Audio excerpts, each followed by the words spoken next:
সহজ রেসিপিতে মজাদার একটা নেহারির রেসিপি তৈরি করে দেখাচ্ছি। যারা কখনো নেহারি রান্না করেননি তারাও এই রেসিপিতে রান্না করতে পারবেন। এটা তৈরি করতে অনেক কম মশলার প্রয়োজন হয়। ট্রাস্ট মি, এটা রেস্টুরেন্টের থেকেও কোনো অংশে কম হয় না খেতে। এর জন্য এখানে আমি পায়া বা নেহারি, আপনারা যে যেটাই বলেন সেটাই নিয়েছি। আর এখানে 1.5 কেজির মতো আছে। একটু বড় সাইজের নেহারি এগুলো। এখানে 3 পিসের মতো আছে। যে পাত্রের মধ্যে আমি নেহারিটা রান্না করব সেই পাত্রের মধ্যেই আমি সরাসরি এগুলোকে দিয়ে দিচ্ছি। আপনারা চাইলে এটাকে কষিয়েও রান্না করতে পারেন, তবে আমার কাছে এই পদ্ধতিটা বেশি সহজ মনে হয়। এখানে দিয়ে দিচ্ছি একটা মিডিয়াম সাইজের পেঁয়াজ কুচি, দিচ্ছি 2 টেবিল চামচের মতো আদা রসুন বাটা।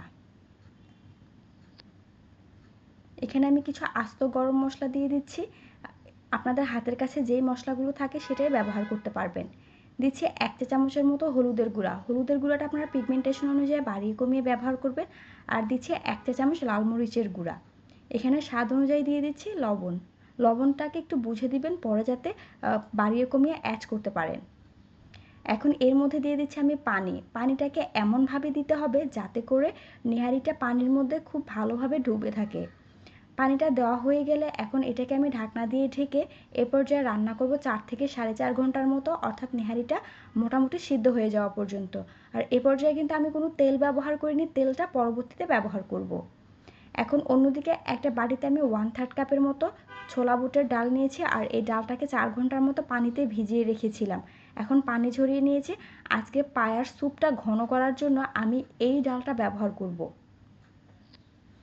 অলমোস্ট 4.5 ঘন্টা পর আমি ঢাকনাটাকে খুলে দেখিয়ে দিচ্ছি। দেখুন পায়ের কালারটা দেখতে কেমন হয়েছে, আর এটা থেকে কি পরিমাণে তেল ছেড়েছে। আমি কিন্তু এর মধ্যে কোনো প্রকার তেল দেইনি, এটা থেকে অটোমেটিক তেল এসেছে। এটাকে আমি একটু আলতো হাতে নেড়ে চেড়ে মিশিয়ে দিচ্ছি। আর পানিটা মোটামুটি শুকিয়ে গিয়েছিল। এর মধ্যে আমি পরবর্তীতে আরও 3 কাপের মতো পানি অ্যাড করে দিয়েছি। আপনাদের কম বেশি লাগতে পারে, সেটা বুঝে অ্যাড করে দিবেন। দেখুন পায়াটা দেখে নিশ্চয়ই বুঝতে পারছেন এটা কতটা পারফেক্টলি সিদ্ধ হয়েছে। আমি আপনাদেরকে কাঁটা চামচ দিয়ে একটু দেখিয়ে দিয়েছি। এ পর্যায়ে এর মধ্যে আমি দিয়ে দিচ্ছি ছোলা বুটের ডালগুলো। রেস্টুরেন্টগুলোতে কিংবা বাবুর্চিরা এই পায়ার স্যুপটা ঘন করার জন্য একটা স্পেশাল মিক্সার ব্যবহার করে, আর সেটা আমার কাছে অনেক ঝামেলার মনে হয়ে থাকে। সেজন্য এখানে আমি সহজে ডালটাই ব্যবহার করি, এতে করে এর স্যুপটাও পারফেক্টলি ঘন হয় আর টেস্টটাও ভালো আসে। এখন এটাকে ঢাকনা দিয়ে ঢেকে 1 ঘন্টার জন্য রান্না করব, এ পর্যায়ে যাতে ডালটা একদম সিদ্ধ হয়ে পায়ার স্যুপটার সাথে মিশে যায়। 1 ঘন্টা পর আমি ঢাকনাটাকে খুলে দেখিয়ে দিচ্ছি। দেখুন পায়ের কালারটা কিন্তু মোটামুটি চেঞ্জ হয়ে গিয়েছে, আর স্যুপটা দেখতে কেমন হয়েছে। আমি যে ডালটা দিয়েছিলাম সেই ডালটা একদম পারফেক্টলি সিদ্ধ হয়ে স্যুপটার সাথে মিশে গিয়েছে, আর এটা অনেকটাই ঘন হয়ে গিয়েছে। এটা জাল করতে করতে আরও একটু ঘন হয়ে যাবে। আর এ পর্যায়ে পায়াটা কিন্তু একদম পারফেক্টলি সিদ্ধ হয়ে গিয়েছে। এখন এর মধ্যে দিয়ে দিচ্ছি কিছু আস্ত কাঁচামরিচ। কাঁচামরিচটা এখানে আমি ফ্লেভারের জন্য অ্যাড করছি, এতে করে সুন্দর একটা ফ্লেভার অ্যাড হবে।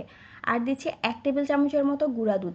এখানে অবশ্যই এ পর্যায়ে গুঁড়া দুধটা ব্যবহার করার চেষ্টা করবেন, এতে করে যেই স্যুপটা আছে স্যুপটার টেস্টটা অনেক গুণ বেড়ে যায়, আর এটা খেতেও অনেক মজা হয়।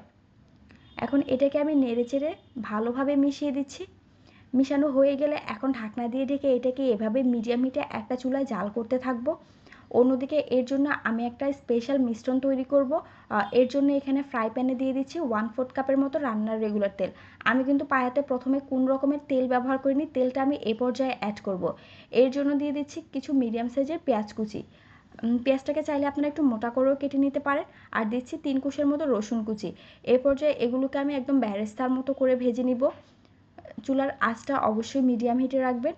দেখুন পেঁয়াজ আর রসুনের কালারটা মোটামুটি চেঞ্জ হয়ে গিয়েছে, এটা দেখে নিশ্চয়ই বুঝতে পারছেন। এখন এটা আমি পায়ের মধ্যে সরাসরি ঢেলে দিব। এই স্টেপটা কোনোভাবেই স্কিপ করবেন না। এই নেহারি রান্না করার জন্য অবশ্যই এটা ব্যবহার করবেন, এতে করে এর কালারটা যেমন দেখতে সুন্দর হবে, একটা সুন্দর ফ্লেভার অ্যাড হবে, আর এটা খেতেও অনেক বেশি মজার হবে।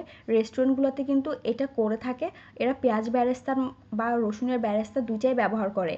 এখন এটাকে দিয়ে আমি মিশিয়ে দিয়েছি। এর মধ্যে দিয়ে দিচ্ছি আধা চা চামচের মতো শাহি গরম মশলার গুঁড়া, আর আধা চা চামচ ভাজা জিরার গুঁড়া। গরম মশলার একটা ভিডিও অলরেডি আমার চ্যানেলে আছে, আপনারা চাইলে চেক করে নিতে পারেন। এখন এগুলোকে দিয়ে আমি নেড়েচেড়ে মিশিয়ে দিয়েছি।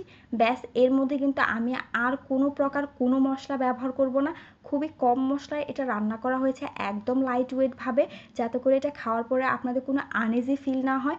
এখন সবগুলো মিশিয়ে দিয়ে ঢাকনা দিয়ে ঢেকে এটাকে এভাবেই একদম লো হিটে 10 মিনিটের জন্য রান্না করব, যাতে করে সবগুলো ইনগ্রিডিয়েন্ট খুব ভালোভাবে মিশতে পারে আর এর টেস্টটা প্রপারলি আসে। 10 মিনিট পর আমি ঢাকনাটাকে খুলে আপনাদেরকে দেখিয়ে দিচ্ছি। দেখুন পায়াটা দেখতে কেমন হয়েছে। আর স্যুপটা কিন্তু মোটামুটি ঘন হয়ে গিয়েছে, এর বেশি ঘন করার দরকার নেই। পায়ার স্যুপটা তুলনামূলক একটু পাতলাই টেস্টি লাগে। আর এখন এটাকে আমি চুলা থেকে নামিয়ে গরম গরম সার্ভ করছি। সার্ভ করবেন অবশ্যই নান পরোটা, আপনারা যে যেটা দিয়ে খেতে পছন্দ করেন।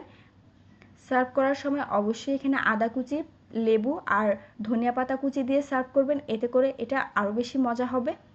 আশা করছি এইভাবে আশিয়া কুরবানিতে একবার হলো পায়া রান্না করে দেখবেন। ট্রাস্ট মি, এর টেস্ট অসাধারণ হয়ে থাকে। Thanks for the watching, bye bye.